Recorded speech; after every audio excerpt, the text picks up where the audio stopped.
BJP সরকার গঠন হয়েছে পশ্চিমবঙ্গে, কিন্তু এরই মধ্যে এই অভয়া কেস কোন জায়গায় দাঁড়িয়ে? তার মা অর্থাৎ অভয়ার মা কিন্তু এখনও সন্তুষ্ট নয়। বিধায়ক তো তিনি হয়ে গেছেন, তিনি তার মতো লড়াই চালাচ্ছেন, কিন্তু সত্যি আদৌ এই কেসটার এখনো পর্যন্ত কি অবস্থা জানতে ডক্টর তাপস প্রামাণিকের কাছে আমরা এসেছি। তিনি চিকিৎসক হিসেবে তো বটেই, তিনি আরজি করের মেডিকেল অফিসার এবং অবশ্যই তিনি প্রথম দিন থেকে প্রতিবাদী হিসেবেও এই ঘটনার সঙ্গে কিন্তু ছিলেন, পরিবারের পাশে ছিলেন। স্যার, বেঙ্গল ভয়েসে স্বাগত।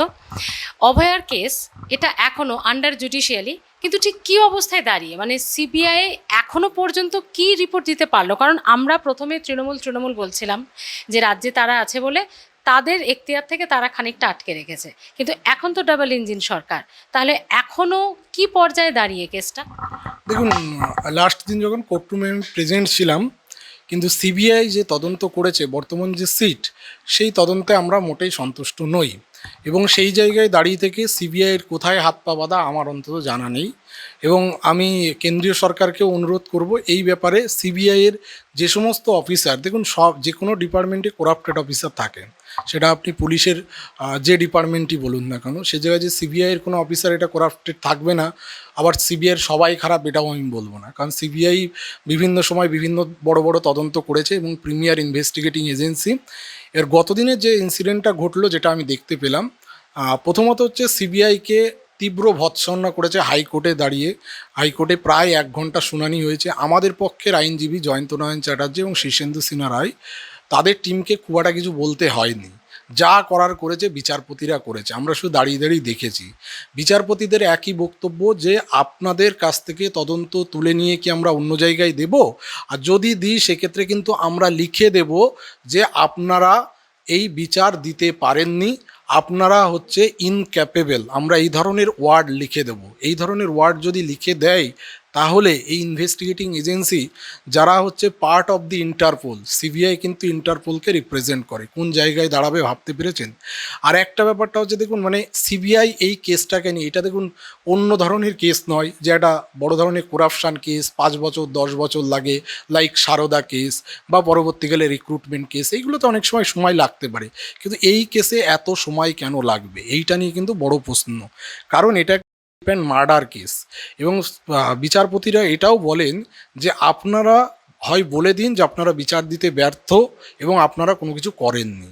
এবং গত অক্টোবর, মানে 2024-এর অক্টোবর মাসে ফার্স্ট চার্জশিট জমা দিয়েছেন এবং টিল নাও জুন, প্রায় 1 বছর 7-8 মাস হয়ে যাচ্ছে। এই টাইম পিরিয়ডে আপনারা কোনো তদন্ত করেননি, এটাই হচ্ছে কনক্লুশন। এই কথাটা আমি একাধিকবার বলেছি, অভয়ের মা বাবা বলেছে, এবং কোর্ট কিন্তু সেই কনক্লুশনেই এসছে যে আপনারা কিচ্ছু করেননি।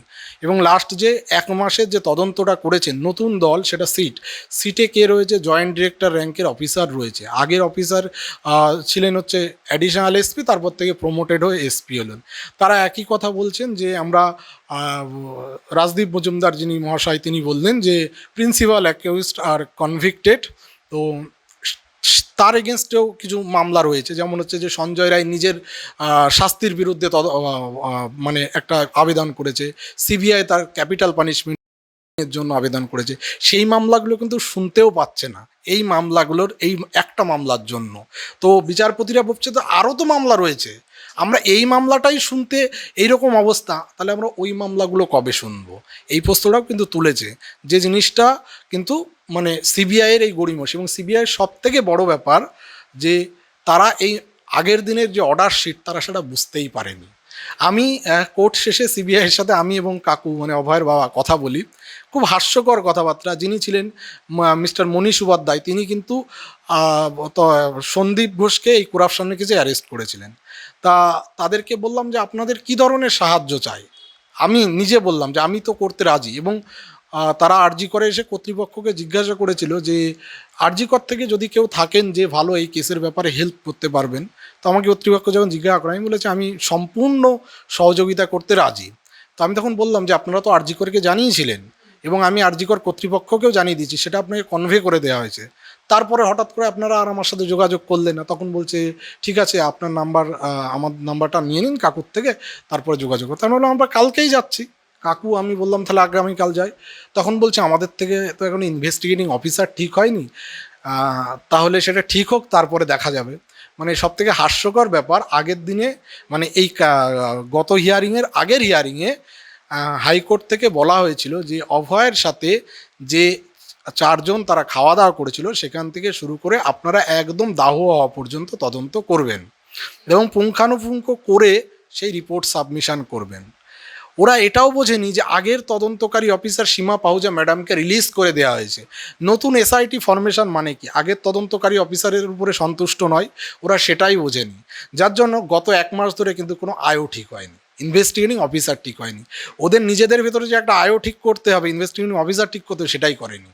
কারণ ওরা অর্ডার শিট বোঝেনি। দেখুন, একটা জয়েন্ট ডিরেক্টর র্যাঙ্কের অফিসার, একজন তদন্তে রয়েছে, আর যিনি আইনজীবী রয়েছেন তিনি deputy solicitor general of Kolkata high court, তারা যদি না বুঝতে পারেন তাহলে আমরা বিচারটা কোথায় পাবো? এই রকম জায়গায় একটা হাস্যকর জায়গায় তারা নিয়ে গেছে, মানে সত্যিই হাস্যকর। এই রিপোর্টগুলো বাইরে আসলে ইমেজটা কোথায় সিবিআইয়ের গিয়ে দাঁড়াবে? এই জন্য আমি বারবার বলছি, কেন্দ্রীয় সরকারের এবার ভাবার সময় এসছে যে এই সমস্ত অফিসারদের এগেনস্টেও কিন্তু ডিসিপ্লিনারি অ্যাকশন হওয়া উচিত। তারা এবং হাইকোর্ট এটাও বলছে যে ইউ আর অ্যাভাব দি হাইকোর্ট, যে হাইকোর্টের আপনারা অর্ডার শিট বুঝতে পারেন না, তাহলে এটা তো অত্যন্ত লজ্জাজনক। তার জন্যই পরবর্তীকালে আমাদের কিন্তু যিনি আইনজীবী ছিলেন জয়ন্তনাথ চ্যাটার্জি, তিনি বলেন যে তাহলে এটা সিআইডিকে দিয়ে দেওয়া হোক, বা আমি এটাও আমি বলি যে এনআইএকে দিয়ে দিই। সিআইডি যদি না হয় তাহলে এনআইএ দিক, সেন্ট্রাল তদন্তকারী এজেন্সি। যদিও এনআইএ এই কেসগুলো করে না, এনআইএ ইন্টারনাল সিকিউরিটি বা কোনো টেরোরিস্ট অ্যাক্টিভিটি যদি ইন্ডিয়ার ভিতরে হয় সেইগুলো তারা তদন্ত করে, বা কিছু এক্সটার্নাল কেসেস তারা করে। তো আমি চেয়েছিলাম যে এনআইএ করুক, তো জয়ন্তদা বা আমরা সবাই বলেছি যে আমাদের একটাই ডিমান্ড, যে সিবিআই থেকে নিয়ে আপনি আইবিকে দিন, রকে দিন, এনআইএকে দিন, সিআইডিকে দিন, আমাদের এর বিচার চাই। আমরা বিচার না পেলে আমরা ছাড়বো না। কিন্তু সিবিআই যেটা করছে সেটা কিন্তু অত্যন্ত মানে বেদনাদায়ক কাজ, যেটাতে আমরা একদমই সন্তুষ্ট নই। কারণ এই বিচারটা এখন মনে করি আর বাধা নেই। রাজ্য সরকার যেহেতু পাল্টে গেছে, সেক্ষেত্রে এই রাজ্য থেকে যে পালাবদল হয়ে গেছে, তারপরে যদি বিচার না পাওয়াটা সেটা খুব প্যাথেটিক। এবং সর্বোপরি যেটা হচ্ছে যে আরও বলা হয়েছিল যে আগের যে তদন্তকারী অফিসার তারা মাকে সাক্ষী হিসাবে নেয়নি, কিন্তু মা আর মেয়ে একটা যে কোনো সম্পর্কে সবথেকে বড় অংশ থাকে। তো এই অভিযোগ কিন্তু আমরা দীর্ঘদিন করে এসেছি। এই তদন্তকারী দল কিন্তু তারা মাকে ডেকেছিল, কিন্তু তারা কথাবার্তা শুনেছে। আমরা যখন বলি যে আপনারা ভিডিওগ্রাফি করেননি বা স্টেটমেন্ট রেকর্ড করেন, ওরা বললো না আমরা রিটেন আকারে লিখে নিয়েছি।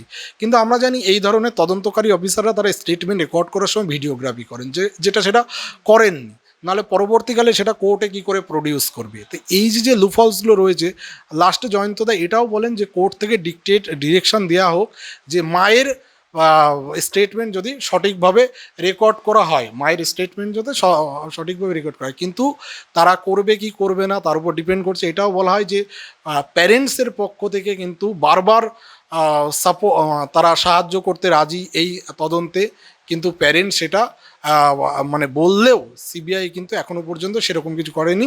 বা আমরা নিজেদের দিক থেকে আমি বলেছি আমি হেল্প করব, বা যে কোনো ধরনের হেল্প সিবিআই চাইলে আমরা কিন্তু করতে রাজি। কিন্তু এই দলও এসে আগের যে তদন্তকারী অফিসার তারা করেছেন। এবং সিবিআই মানে বিচারপতিরা এটাও বলেন যে আপনারা কি আপনাদের কলিগদের সমর্থনে কাজ করছেন, বা কলিগদের প্রতি বেশি কনসাস যে তারা যা করে গেছে আপনারাও তাই করবেন।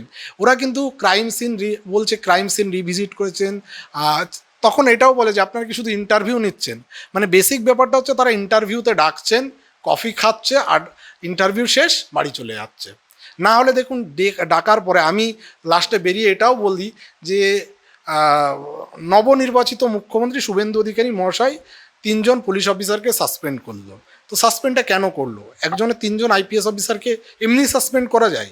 প্রাইমা ফেসি তাদের এগেনস্টে একটা ইনকোয়ারি হয়েছে, ইনকোয়ারি রিপোর্টের বেসিসেই কিন্তু সাসপেন্ড করেছে, এবং ফার্দার যাতে তদন্ত হয়। তারা এখনও সাসপেন্ড রয়েছে। তাহলে এই সাসপেন্ডটা 2 বছর আগে হলো না কেন? এখন আমরা ধরে নিতে পারি যে এই 3 জন অফিসার এগেনস্টে সিবিআই কিছু পায়নি। সিবিআই কী করে বলে আমরা পাইনি? কারণ দেখুন, যেদিন 14 তারিখের ভ্যান্ডালিজম হলো, আজ পর্যন্ত ভ্যান্ডালিজমে কলকাতা পুলিশ কিছু করেছে? কিছু করেনি। সেই রাতে ভ্যান্ডালিজমটা হতে দিল, এবং বিনীত গোয়েল তিনি এসে কি বলছিল, রেগে গিয়ে প্রেসের উপরে দোষটা চাপালো যে আপনাদের জন্য এই ধরনের ঘটনা ঘটেছে। মানে কিছু ক্রিমিনাল, আমি তো বলবো আরজি করে সেদিন টেরোরিস্ট অ্যাক্টিভিটি হয়েছিল। আজও যদি আপনি যান সেই এমার্জেন্সি বন্ধ, একটা ছোট্ট জায়গায় এমার্জেন্সি চলছে এবং যে ভেন্টিলেটর মেশিন, বাইপ্যাপ মেশিন, প্রচুর মেশিন কিন্তু ভেঙে গেছে।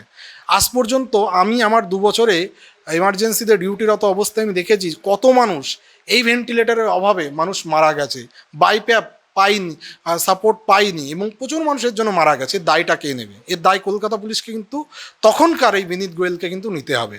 কারণ বিনীত গোয়েল সেদিন রাতে এসে বলেছে, আমরা কি করিনি, যা করেছি everything has been done under my command. আপনার কমান্ডে যদি হয়ে থাকে এভিডেন্স ট্যাম্পারিংয়ের অভিযোগ উঠছে, আপনাকেই তো দায়টা নিতে হবে। অভিজিৎ মণ্ডল অ্যারেস্ট হয়েছে, আমরা এটাও বলি সিবিআইকে, আমি পরে বলেছিলাম যে অভিজিৎ মণ্ডলের এগেনস্টে অভিজিৎ মণ্ডল এবং Sandip Ghosh by default murder কেসে বেলে আছে, আপনারা তারপরেও কিছু করেননি।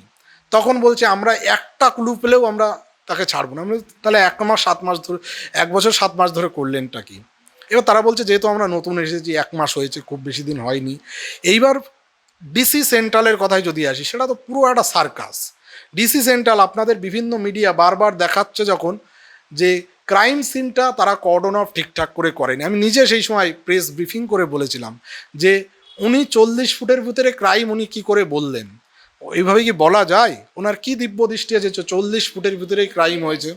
তার মানে ধরে নিচ্ছি যে ওই জায়গায় বডি ডাম্পিং করালো, ওই ডাম্পিং যারা করেছিল তাদের সাথে বোধহয় এই ডিসি নর্থের যোগাযোগ আছে, ওই ক্রিমিনালদের সাথে যোগাযোগ আছে। না হলেও কী করে বলে যে ওখানেই হয়েছে?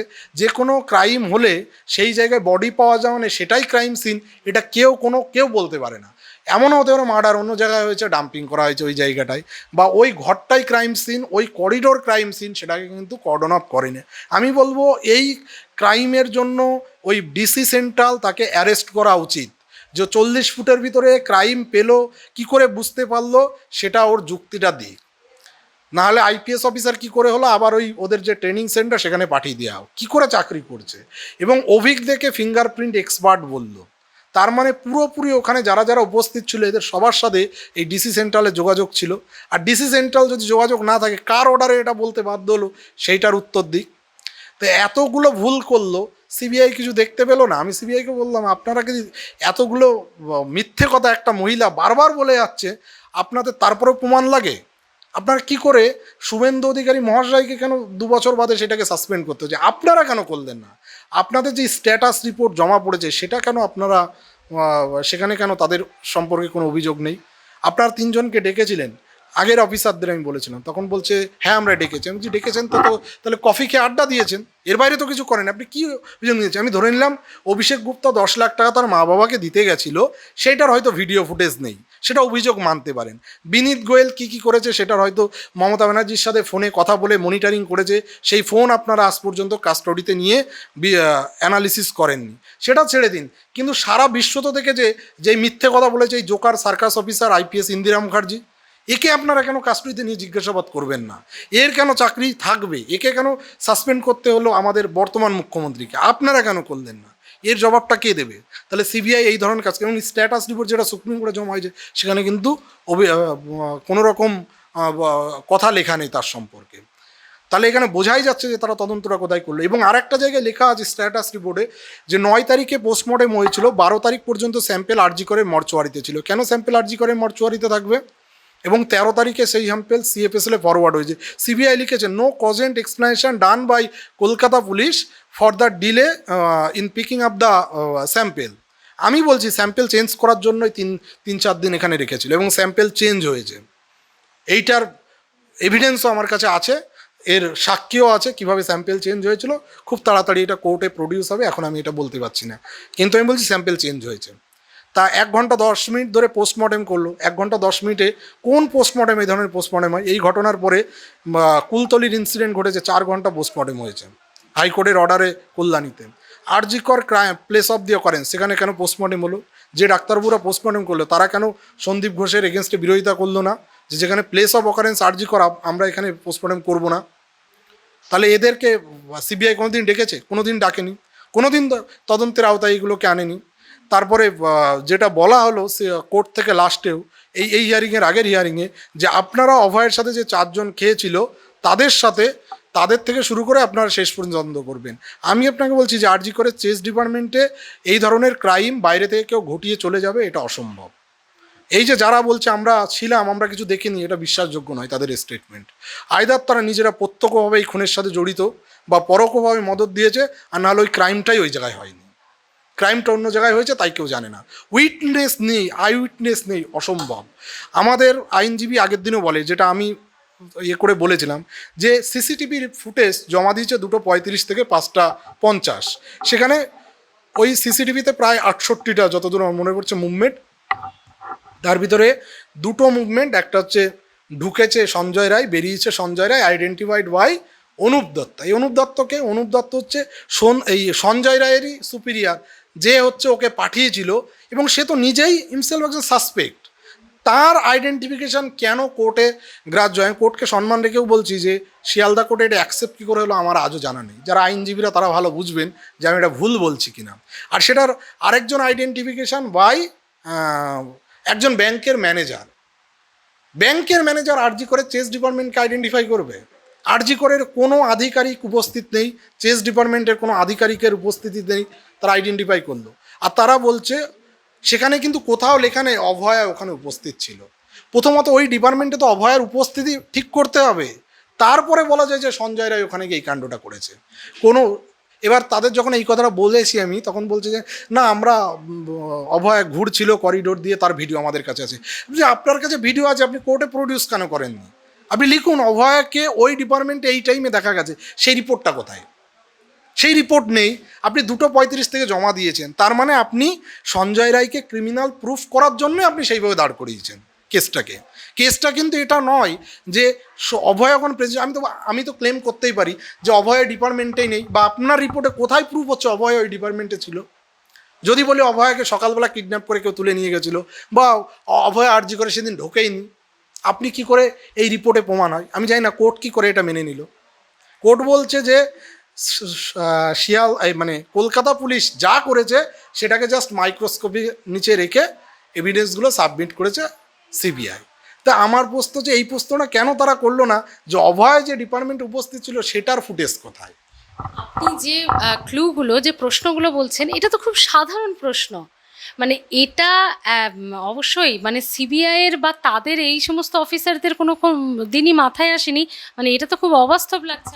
এই যে পিটিশনটা যেটা দিয়েছে, দেখুন যখন থেকে এই কেসটা হাইকোর্টে চলছে তখন থেকে আমি সিসিটিভি ফুটেজ বলুন, ডিএনএ বলুন, পোস্টমর্টেম বলুন, সমস্তটা প্রিপেয়ার করে আমি কিন্তু দিয়েছি। ইভেন আমি এইগুলো কিন্তু অন্যান্য জাজ আমাদের অভিজিৎ গাঙ্গুলি স্যারকে আমি দেখিয়েছি। আমি এটাও ট্যালি করেছি, স্যার দেখুন কোনো ভুল আছে কিনা, আমি যেগুলো বলছি সেগুলো ভুল আছে কিনা। অন্যান্য রিটায়ার্ড জাস্টিসদেরও আমি বলেছি, আরেকজন ডিস্ট্রিক্ট জাজ ছিলেন, তাকেও আমি এটা বলেছি যে স্যার আপনি দেখুন তো আমার এই যে লেখাগুলো কোনো ভুল আছে কিনা। বলি না, এগুলো তো কোনো ভুল নেই, কিন্তু সিবিআই বুঝতে পারছে না। কিন্তু এইগুলোই পিটিশনে একে গুপ্তা একটা রিপোর্ট তৈরি করে দিয়েছেন পোস্টমর্টেম, আমি একটা তৈরি করে দিয়েছি, সেটার মিক্স করে মোরালেস একই এসছে। প্লাস আমি এমসের একজন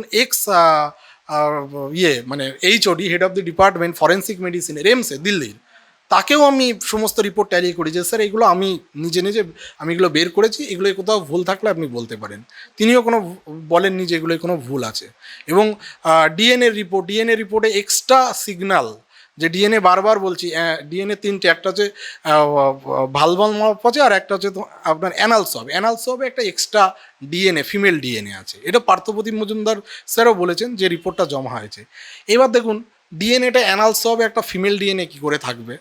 এখন যদি বলা হয় যে আমার একটা বডি এখানে পড়ে আছে, সেই বডিটা এখান থেকে ডিসপ্লেস করা হলো আরেকটা জায়গায়, সেখানে আপনি হাত ধরতে পারেন, পা ধরে তুলেছেন, ক্যানালের সোয়াব নিয়ে কি করে ওখানে ফিমেলটা আসবে, ডিএনএ আসবে?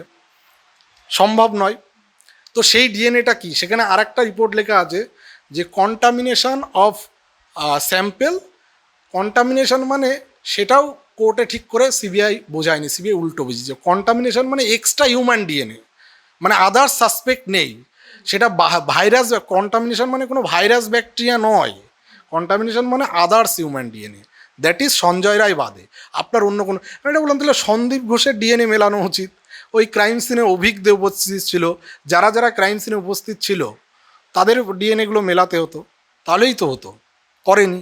প্লাস যে মমতা ব্যানার্জির ভাইপো আবেশ ব্যানার্জির নাম উঠে আসছে, তার ড্যাম ডাটাগুলো দেখাও, ওই বিল্ডিংয়ে ড্যাম ডাটায় কী আছে, কি আনইউজুয়াল মুভমেন্ট কী আছে। এবং সিসিটিভি রিপোর্টে আমি আরও একটা ভয়ঙ্কর রিপোর্ট, আপনারা হয়তো বিভিন্ন মিডিয়াতে আমি বলার চেষ্টা করেছি, চেস ডিপার্টমেন্টটা ধরুন আমার বাঁ দিকে, ডান দিকটা হচ্ছে এই নার্সিং স্টেশন, সোজা ঘুরে ডান দিকটাই হচ্ছে ওয়ার্ড।